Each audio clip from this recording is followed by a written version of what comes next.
I'd like to call this meeting to order. This is a special rules and procedures committee meeting of City Council. It is 5 p.m. on April 22nd. The clerk will call the roll.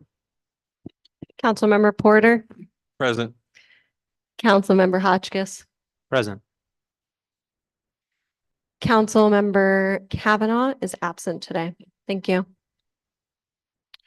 So the first thing we have on the agenda is a discussion about the request for legislation 2465 considered into rules and procedures and special studies. This is the Fairness and Accountability in Voting and Official Representation Act, favor resolution banning city council members from nominating and or appointing citizens to vacant Binghamton City Council seats who personally or via their private entity donated to a city council member's election campaign. This was submitted by Kenneth Brown II, who is here. Kenny, do you want to come down and talk about this with us?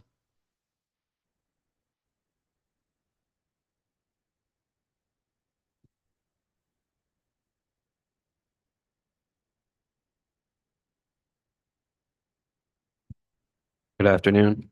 Hi. All right. Okay. All right. Do you want me to start just by describing, or do you want to do questions first? I think I know what inspired this, but you can go ahead and give us an overview or anything you want to say about this any further. Yeah, I mean, sure you all understand why I put this up. It's just for the record because of the appointment of Councilmember Costi by nomination by Councilmember Dundon and eventual appointment by City Council.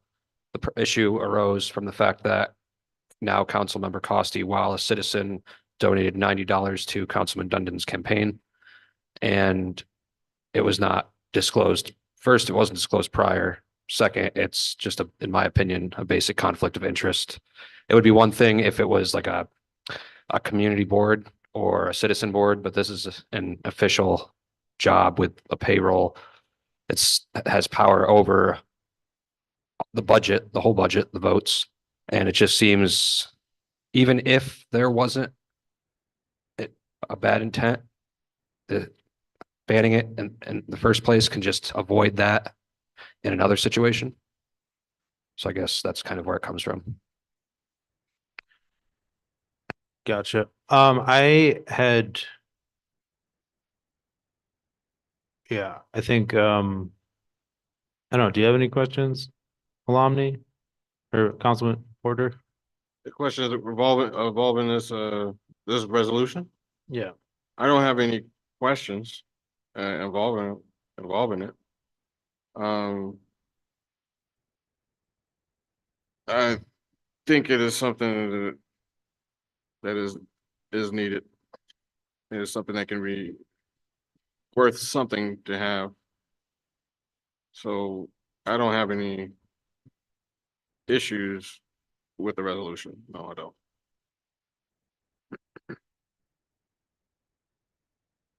I'd say I think that it's I understand where your inspiration for this came from, but I think it's a very unique situation, and I've kind of run through a few different other scenarios in my head. That what if the sixth district person was a Working Families Party or Conservative Party or Independent Party, and then you have to replace that individual with somebody of the same party, how that might continue to limit your number of choices or potential candidates within a given district. And I think there would be like constraints on that, but then if we further limit it through a donation, I don't know.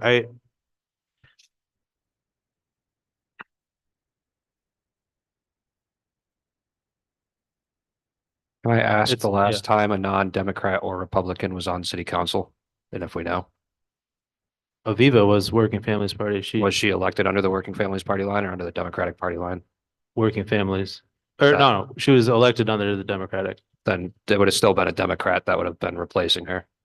Yeah, by the association, at least from my understanding of McBride's ruling on that situation.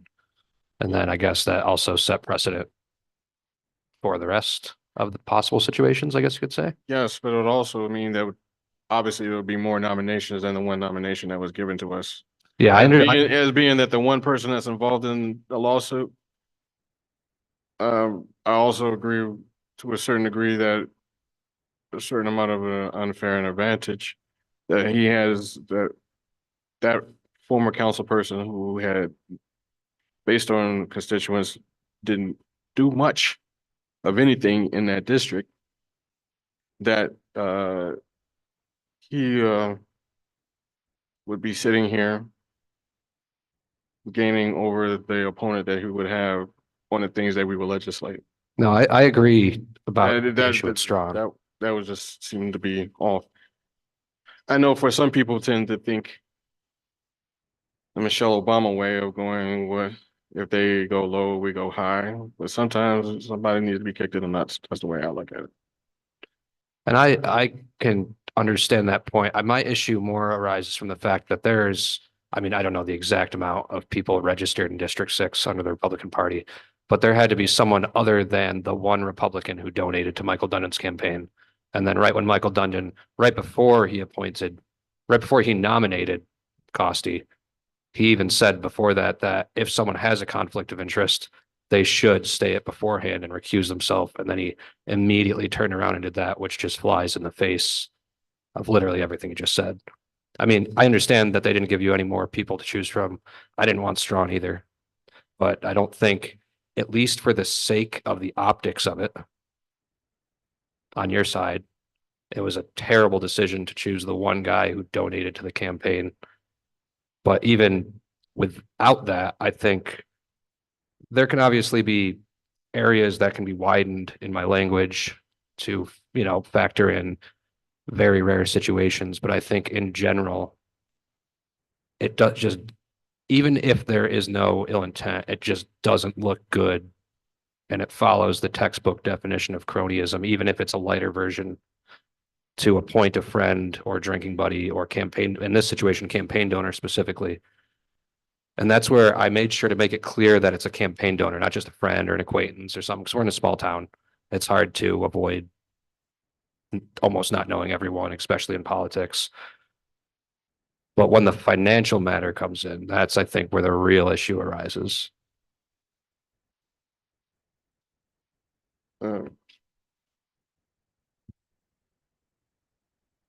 No matter even if a person was to donate $1 into that campaign, that would be considered just a cronyism.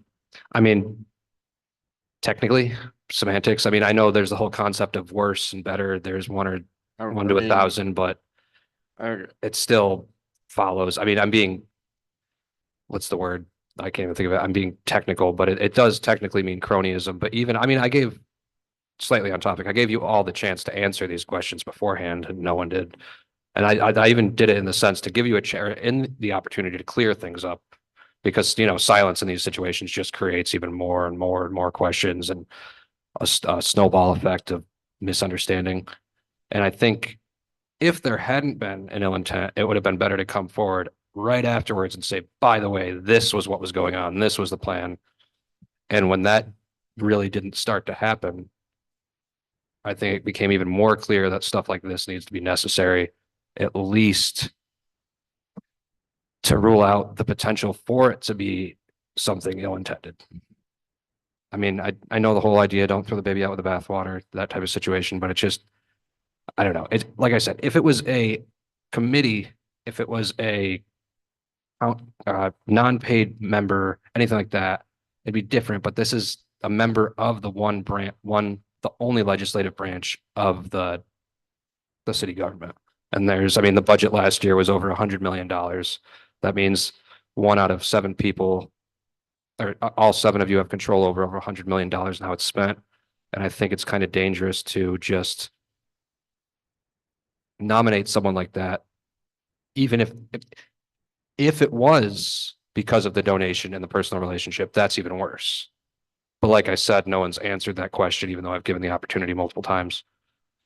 I don't know. I just think it's something that you all ran on in the concept of anti-cronyism.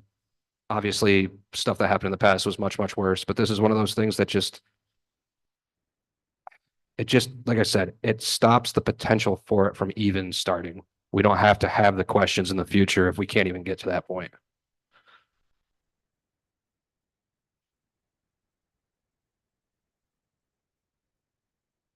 I understand where you're coming from and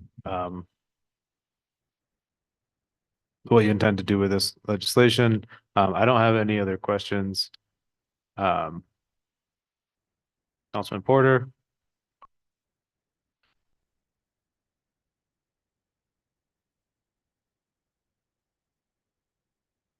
I see where you're coming from, Kenny.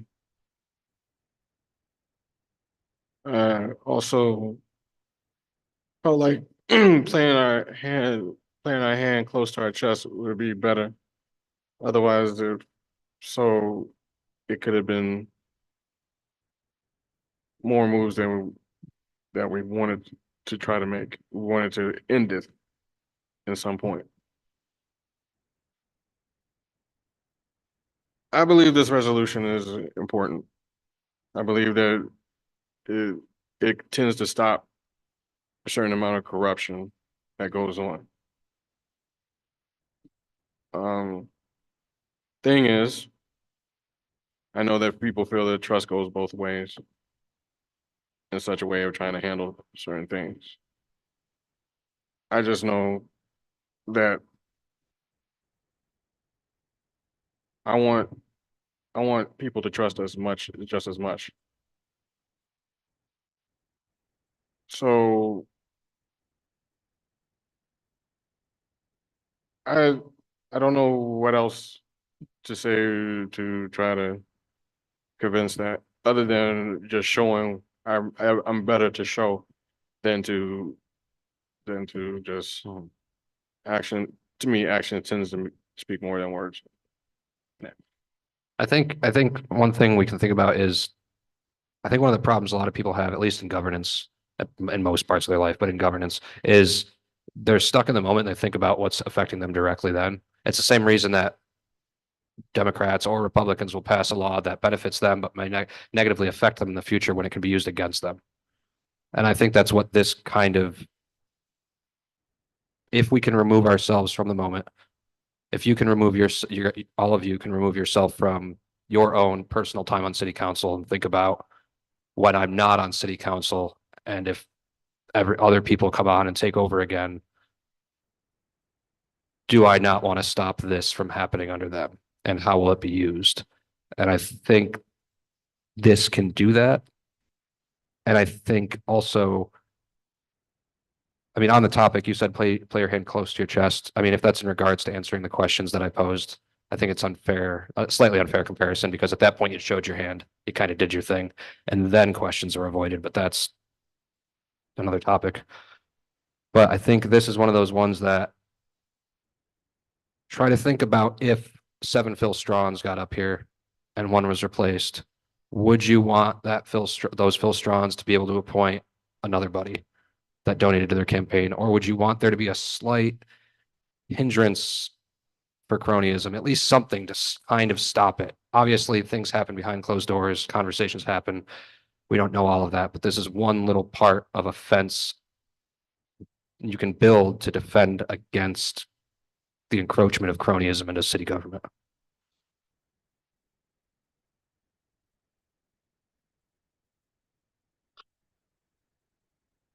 I hear you.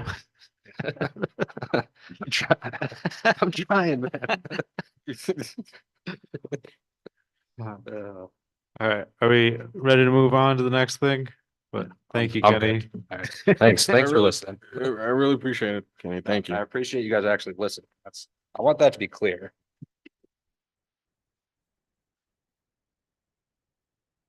All right, Kenny. All right, our next is a request for legislation 24-85, considered into rules, procedures, and special studies. This is a resolution to amend the charter 307-35, additional regulations. F to read, vending shall be permitted between the hours of 6 a.m. and 1 a.m. the following day. So, if you want to come down and talk to me, this was inspired by, Rayhan here has a food cart, and right now our food cart regulations in the city charter are very restrictive. I think there's only 6 spots where food carts are allowed to be placed downtown, and the hours are limited between 9 a.m. and 9 p.m. So we can get into what you're interested in doing with your food cart. But right now I think this is pretty restrictive, and this basically this update to the charter would just start to experiment with how food carts could operate. This is a small, I think this is a small change overall in how we are approaching our food carts and food trucks, and there could be a lot more flexibility in the future. But tell me all about your business and what you're thinking about. Thank you, guys. Good afternoon. Thanks for having me here. Obviously, I'm here for the food cart. I have the food cart permit to have it in the downtown Binghamton. When I applied for it, we didn't know the timing at all. I mean, until I got the food cart and the permit and everything. So I'm out there on the street. It's a week already, and I knew that this is not a breakfast food cart. Mhm. This is a lunch or late dinner food cart. I'm out there, and I know that most of the business is like a late night, because you are in the downtown, you are in the city. That's what the lifestyle is there. And I'm out there one week, and almost every other customer asking me, "Are you there late night? Are you there late night?" Even though and let me tell you that, I mean, when 1 week, I'm not even meeting my expenses. I'm talking about the payroll, I'm paying to the guy and other stuff. I mean, what can I say, that even at 1 o'clock in the morning, this timing even good for Sunday night, Monday night, Tuesday night, Wednesday night, even Thursday night. When it comes Saturday, Friday night, and Saturday night, we need it even longer till like 3 o'clock, 4 o'clock, because we come late. Our whole business is to come late. Even though it's the first time for me, actually, I understand that. I lived in a city for 25 years. And over there, even they have 2 kind of cars. One goes in the morning for breakfast, and these cars are made for breakfast. And their cars comes in the late afternoon. They are called a lunch and dinner, late dinner, food cart. That's what we have. Mhm. And now I've experienced it already 1 week, and we have about 10 to 15 orders, and 9 o'clock, and then we're done. And as summer comes, it's still daylight. It's a late night. It's most of the late night business. For us to make money, maybe 3 days we break even, 4 days we break even, 2 days for us to make money, which is the weekend nights. So I really request you to extend the late evening hours. And 6 o'clock in the morning, that's probably, we're not coming out, because maybe there's different licenses for breakfast. I can understand that. And the cart is made for that, Right. to have a breakfast out there serving. Yeah, I was thinking that, I mean, I personally, I like food carts, so I'm a supporter in like trying Oh, to okay. make that more viable. If there was a breakfast food cart that wanted to come to Binghamton, it's just like, I think we should have hours that like accommodate that as well. So if we're doing like opening it up to later nights, I think we should also consider doing like earlier in the morning. No, that's- But did you get the food cart and then you got the permit and then you realized what the hours were? Yeah, that I found out when I came to pick up my permit. I didn't know that it was like 9 to 9. Right. I wasn't thinking 9 in the morning. In my head, it was like 9 at night. I mean, that's like maybe 3 days in the most busiest days is probably business starting at 9 o'clock at night. Right. So, and when I talked to you, you said the other person who got the permit had the same question the first hand. Like, Mike, is it 9 p.m.? That's it? Because we know that it's a food Yeah. court, late lunch and late dinner business is like all night. I mean, Right. Yeah, I think some of the folks that have worked in the clerk's office for a long time are accustomed or like used to having complaints about the timing for the permits, and that was kind of my understanding around that, at least specifically for the food carts. Is that, Sam, can you shake your head and see if that's accurate? Yeah, okay. somebody else is with the permit. Yeah, so I I think I don't think this is a huge this doesn't feel like a huge change to me. I think I'm not out late night, but the few times that I have driven through downtown when it's like later than usual, I'm always surprised at how many people are out. So I could understand why you'd want to be out during that time. I um And I think like if there are a ton of complaints, then we can just switch it back to the way it was before. So I think it's kind of a experiment. I know that that's probably not what you want to hear, but I do want to like get some feedback from people and see what their thoughts are. When you said the people, like the customers, the consumers, or Consumers, maybe other people that have businesses downtown, folks that maybe also have food carts or like are thinking about it. So just everybody get the whole breadth of no, people's I know. opinions on I that. was thinking they will be here. I didn't have their number, otherwise I would reach out to them, and I think it was good that if we can all come together. I just didn't have their contact Right. numbers, but I know for sure that for us, it's not gonna work, honestly speaking. Mhm. I mean, and I'm coming from experience. I didn't see any card out there yet. But I'm probably the first one out there. I'm there a week. I'm not making it. Which brings me to my question is it only during the weekend that you experience the more people becoming Yeah, out right. and It's more a- coming it's a out la- at night? It's a late lunch, late night dinner. Like that's how the whole concept of food cart is, I guess. And I mean, because if you are in a city, a downtown, because like I said, it's a late night lifestyle, right? I mean, and that's what Yeah. the people are out there looking for a quick food. Well, right, especially during time of college students when they come, and as well as Right. as during the summer, which also what I'm thinking is it leaves more competition amongst all the carts. Am I correct? For other food carts to come to have at Say that time. again. You said it leaves or No, it it leaves a competition or has a competition for other food carts to compete against other restaurants who happen to stay late up at night. Because for most part, let's be honest with this. I'm gonna try to talk plain because I'm not that well versed in speaking. So I know that Friday, Saturday night are the most main nights, and most people tend to go out. Most people tend to go out, they go have fun, and then they want something to eat afterwards, especially right after coming out from a club or anything like that. Right. And I understand that. But there's hardly any food carts that happen to come out that are out at that time because you have this moment the they're not really viable right now. because it's from 9 to 9. Exactly 9 right. PM. I mean, I have no issue with that. I think I think it has a way to have a competition amongst a nice little healthy competition amongst all other mirrors. You think about all the crowding that you get from all these people in one place. I've been in downtown before where you have gone in Merriam's and there's a whole bunch of people sitting up in that one area.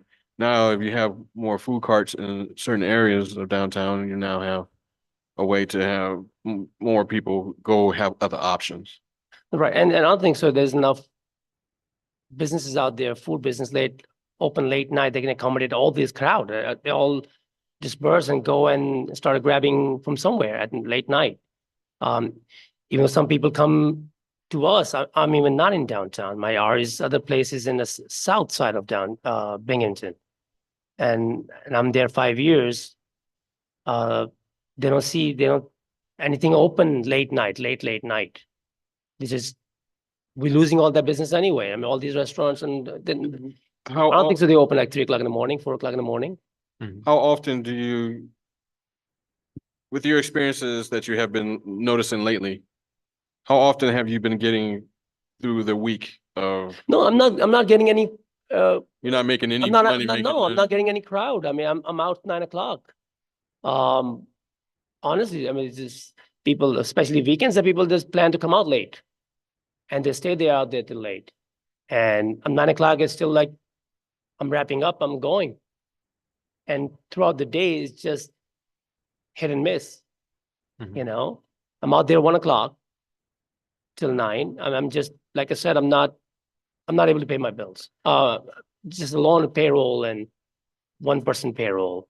Even though I have 2 guys out there that, to help each other out, to make, keep the place clean and everything. So this way, one guy don't have a lot of burden.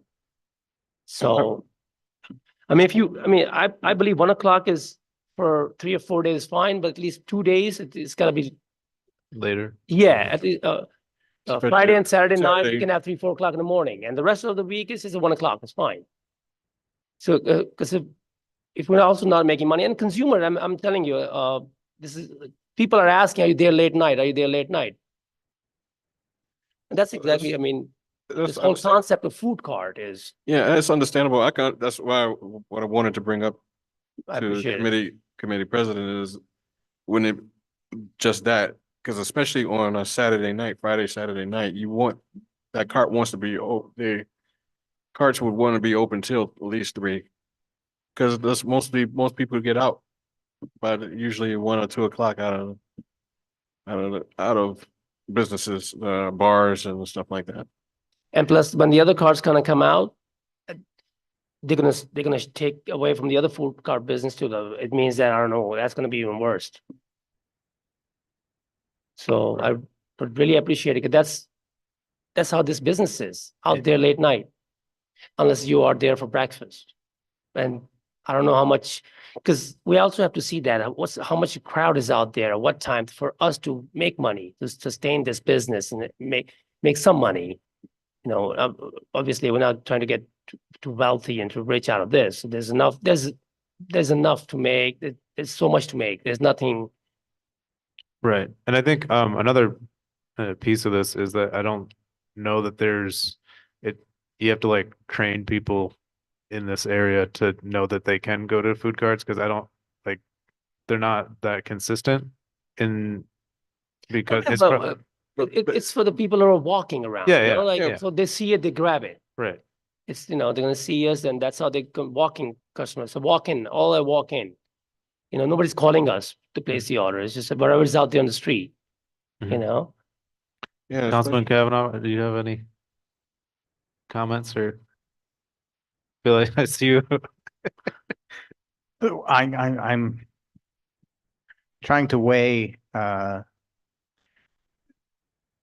this decades-long issue of food carts in downtown Binghamton, and there's been different pushes for them and pushes back against them. And I think back makes me feel old now, probably 20 years ago. I mean, it was food carts, the number of food carts and where they could be and what hours they could be, and it was a pushback from the brick and mortar restaurants saying you're cutting into our lunch business. We pay, we pay, property taxes. We're paying, we have this far larger overhead, as a brick and mortar business versus a food cart. And we're contributing more. And that was historically the pushback. Downtown has obviously changed. You have, I think, a much lower office population, a far larger population living downtown, and a population that will come out late at night looking for this. And if the brick and mortar establishments aren't meeting that need, then I think we've had a shift in culture, and maybe a consideration of food carts later at night is kind of a cultural shift. And it's certainly happening in other cities, working in other cities. I'm just saying that the pushback may come from some of your brick and mortar places. But I think there's enough room for some more competition downtown, I think, from a mobile from a mobile business, from a food cart business. I just don't know, are there still, I'm sorry, you should do more homework, but are there still a limited number of permits, you know, Sarah? For downtown? Six spots total. spots. And there's specific spots, Yes. So very he- specific. spots, he- okay. He's right across the street from Boscov's. Yeah. At the. You have the that bank intersection. building corner. They used to be In Merrill Lynch, I'm Yeah. right there, that corner. Yeah, there, all right, corner it of used to be- Merrill Lynch. Chase Bank is in my memory, but yes, all right, you've got that corner, okay. So, and right now, we're just looking at an hour's change Yes. as an experiment.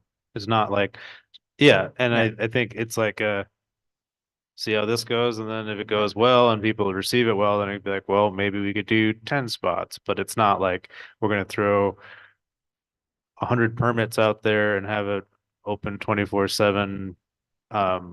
So I think it's a very stepwise I mean, approach. so who do we have downtown right now open, doing food after 10 o'clock at night or 11 o'clock I at think night? there's Miriam's. Miriam's, Hots, Binghamton Hots. And Nanu now is late. Oh, right? yeah, they're The new brand guys. new, so I can't, yeah. But And Nurchie's doesn't stay open.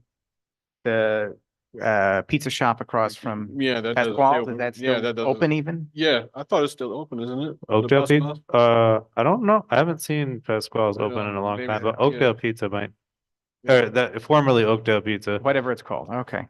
And then there's, I mean, so I wouldn't say we're oversaturated with late night dining options downtown Right. at this point, yeah. Okay. I think it's a worthy experiment. You're going into a slow season now, though. The students are leaving. Yeah, You've that's got- Right, and that's another, Yeah. but you know what, if we are out there and you're allowing us to do some business, I'm sure you also want us to encourage us. If we make money, then we make all the efforts to be out there. Sure. And I got a good spot though, and I agree that, and I'm slow. I make 9 o'clock till 9 o'clock. From there, 1 to 9, I mean, and I think it's more like a late evening and late night business. I mean, this is what it is. There's nothing there's nothing I can say. I mean, and I'm coming from experience that other cars are not even out there yet. And when they start going out, there's too much crowd. I mean, nobody's accommodating all these kids and they're coming out at night. They're all going back empty stomach. I mean, and you just count how many places are open late night. Right, what was I gonna say? So when you were. oh, I forgot you- about one. other- When you were in the city, were you working late night? I mean, Prior we to- don't open, you mean that we're talking about in the car or hanging out in the city? Your previous experience before coming to Binghamton? Yeah, I lived in the city. I lived in Manhattan a few years, then Yeah. I was in LIC. Was that 20 like, 25 years. were you doing a late night shift, or was that No, when it no, was then?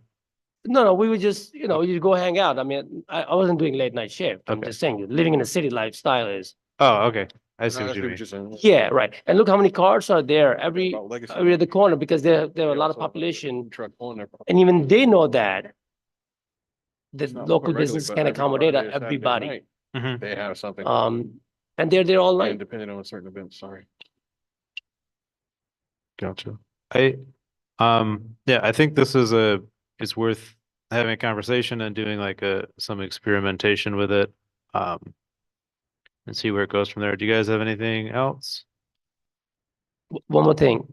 Yeah. I'm just saying that I appreciate you considering this. I mean, thanks for having me here too. I wish other people were here too.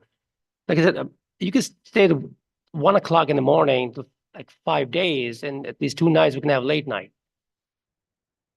Because all these cars, and there's cart right there in a Family Dollar, and which is like a couple of blocks away. Mm-hmm. And he's in a parking lot and he's there late night. I mean, he can be there even though he's in a private parking lot, he could be there late night. Well, I don't know. I mean, that it and we can't are be in the legally. downtown city, when in downtown, I mean, we're not allowed, I mean, Which one? you know, we Which one are we talking supposed to be getting, about?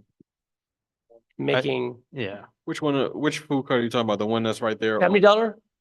He's a little couple. it's like blocks- across the street from the Masonic Temple. Oh, yeah, okay. Yeah. Where the, Yeah, I know where you're talking about. Tandoor You building. you used to, the Tandoor building used to be at, but also there's that one truck that's also right across near the Broome County, uh, Broome ambulance. Right across from the Broome ambulance is that truck that sits right there in that parking lot sometimes. I forgot what the name of that place. I'm not is, sure, and But I don't. my whole thing is, as a suggestion, I don't know, that all the vendors get together, create your own committee. So that's just me. I'm a type of person, a committee of working together. Because it's better to be a force than being a one, that all y'all could get together and, I wish I had their contact. I would just have contacted them already. That would be great. yeah, But I'm sure they're definitely thinking the same way. they're not, they're thinking the same. I'm hoping Absolutely. they're thinking the same. Yes, right. I mean, Okay. what I'm thinking, and somebody approached you, I guess, another person, and with this, I mean, that's, I can't be more specific, I guess. Right. Can we also add more spaces or at least 2 more spaces? I think we should see how this goes and then, And then consider other spaces, like It's, look at it's a it. small area though. If you Yeah. add more, it's just, I know, because it's all maintained, all downtown and in that downtown Yeah. area. right, I'm just saying, right, it's a small area, you put more cars out there than if it's like, it's not a, like, it's like a few blocks area radius that everybody's trying to make money. Mhm. 6 spots are great, but it's just as long as they have, their timing, enough timing for them to be out there and make the business. And it's good for consumers too. I mean, all the students are out there. They're Yeah. just, Well, I appreciate you coming in to talk to us and bringing this to our attention. I hope we can get something moving along here thank you for soon having and me. make downtown a little bit more vibrant. Thank you. Thank Alright. you. So Thank you appreciate very it. much. Thank you. Thank you very much. Yep. From you soon?